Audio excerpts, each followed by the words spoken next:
When does a phenomenon become the unknown? When all attempts at understanding fail, and those who thirst for knowledge and understanding watch as research turns to ash in their mouth,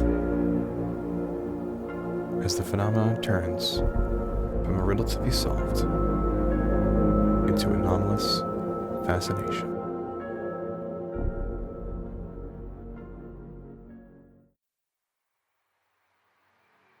Hello, friends.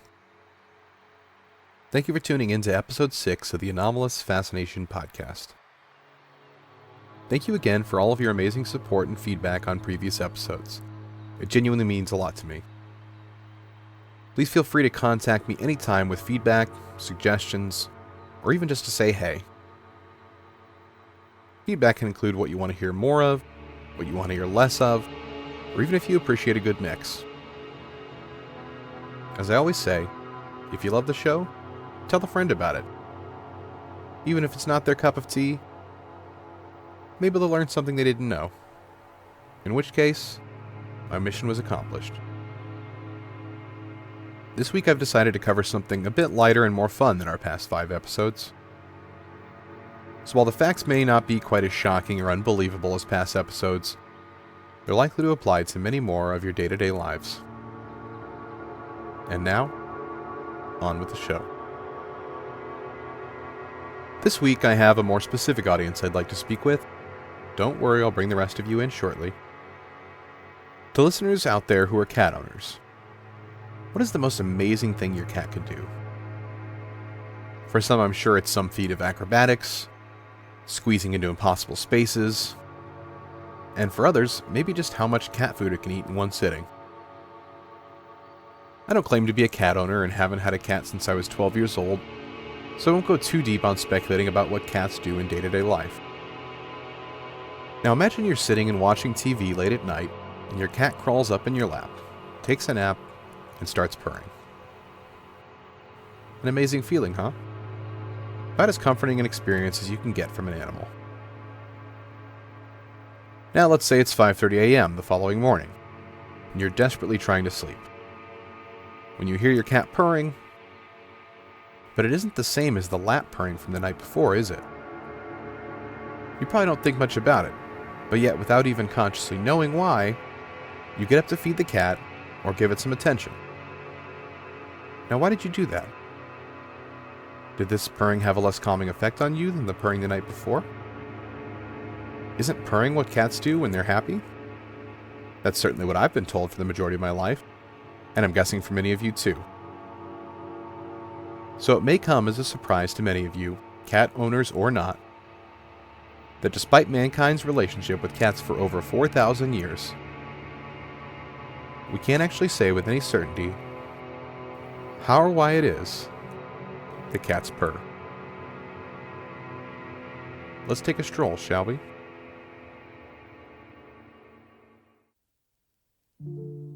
So before we go too deep down the feline rabbit hole, are they the only creatures that purr? Well, they certainly are the most well known for purring, with the level of regularity and variety of purposes, but decidedly not the only animal. Creatures such as badgers, foxes, rabbits, lemurs, hyenas, mongooses, why can't it just be mongoose, guinea pigs, raccoons, bears, and sometimes gorillas. This list ranges from some things I would love to see like bears or foxes, to at least one thing I wish I didn't know at all, that raccoons purr. Of course, in addition to these unrelated species, all species of cats fall into 2 categories: purr or roar. And oddly, it's that simple. If the cat can roar, it cannot purr. If the cat can purr, it cannot roar. The 4 big cats that roar include lions, tigers, leopards, and jaguars. That's right, cougars may make some loud, scary noises, but they too purr like a kitten. So, back to cats purring. I mentioned before that we do not know how or why they purr. But in recent years, there has been at least one good working theory on how they purr, Over the years, there had been various debates about what caused a cat to purr. Which seems strange, right? Couldn't they just test to find that out? Unfortunately not. We can only see the physical manifestations of the purring, not any underlying system triggering the purring response. For years, many thought it was linked to blood flowing quickly to the inferior vena cava, which is a large vein that takes blood to the right side of the heart. This would imply that the process of blood flow to the heart somehow produced a loud enough noise/vibration that it could be easily heard. Listen, I don't know about you, but with that being their best guess for years, I have to assume figuring out how cats purr wasn't high on their priority list. Recent research in the past 10 to 15 years seems to be a bit more reasonable, now making the purr a two-part process. It has been known for quite some time that the cat's brain contains a neural oscillator, but no one could figure out what it was there for. Kind of like the appendix of the cat. But in the most reasonable and current theory, the neural oscillator sends rapid waves to the laryngeal muscles. These are in the throat, responsible for moving the vocal cords. This then causes the muscles to contract rapidly and open and close the space between the vocal cords. And as the cat inhales and exhales, it vibrates the air at such a high intensity that it results in the wonderful purring sound we know and love. The weird thing is, though, is that this series of events is kicked off by the neural oscillator, something which the cat has no conscious control over. Which is still possible, but once we discuss the why of cats purring, you might find it a bit less likely that they have no control. So this stands as the current theory for purring. It certainly is miles ahead of the original theory and seems extremely probable, but again, no one is quite sure. Now to the more important question. Why is it that cats purr? Yes, it is true that cats purr to show contentment, whether while being petted, getting relaxed, or even while eating. As we discussed at the beginning, this is often pointed to as the reason cats purr. Which again, not inaccurate, but there are so many more reasons, and some we still don't know. Purring starts when they're still kittens and are very dependent on their mother. How early, you ask? For most, when they are merely 2 days old. For newborn kittens, their mother's ability to purr can be very important to early survival. Kittens are born blind and deaf, but purring, as we know, is more than just a sound. It's a vibration, and a strong one. This guides the kitten to their mother for both the purposes of nursing and warmth. But what about the example we used at the beginning, when you're sleeping and Mittens needs something post-haste? This is what scientists have come to call solicitation purring, and it is much more than what you think it is. It's clear that the normal relaxation purr and this purr are very different. Most humans can easily recognize the difference, as there were actually tests done where participants heard various purring, and almost everyone could pick out when the cat was content or in distress, whether they had owned cats or not. Typically, this purr will be far more rapid in pace, as it quickens and intensifies in volume. But underneath it is some truly remarkable manipulation. Layered with the more intense purring is an intense high-frequency cry meow. This cry meow that layers with the purring, despite it being impossible for cats to know this, mimics the same intensity and frequency of babies crying. Not only is this frequency particularly annoying for humans, so it's hard to ignore, but also can trigger the natural biological nurturing response in human beings.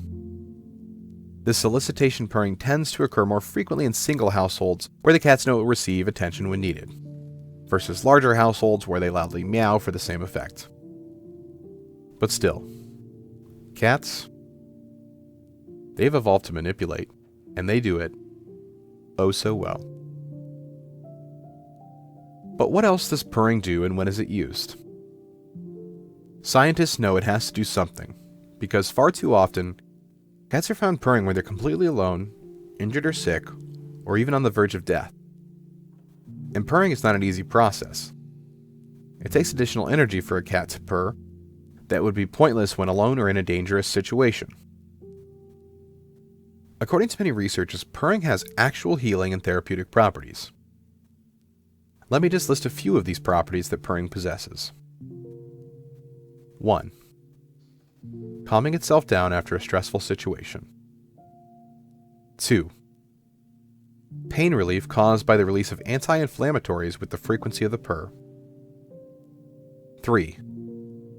Bone growth, as the frequency also promotes the production of osteoblasts, the cells that produce bone. 4. Actual healing properties. It supports tissue regeneration, reduces swelling, repairs muscles, and it's even speculated that it can help itself or another cat when they're ill. That's right. There have actually been numerous documented reports that when one cat falls ill, the other cats will circle around and rub up next to the sick or injured cat, and they'll purr over and over and over. Pretty cool, huh? So what does this all mean for us, whether cat owners or not? Stay tuned after this short break to find out more.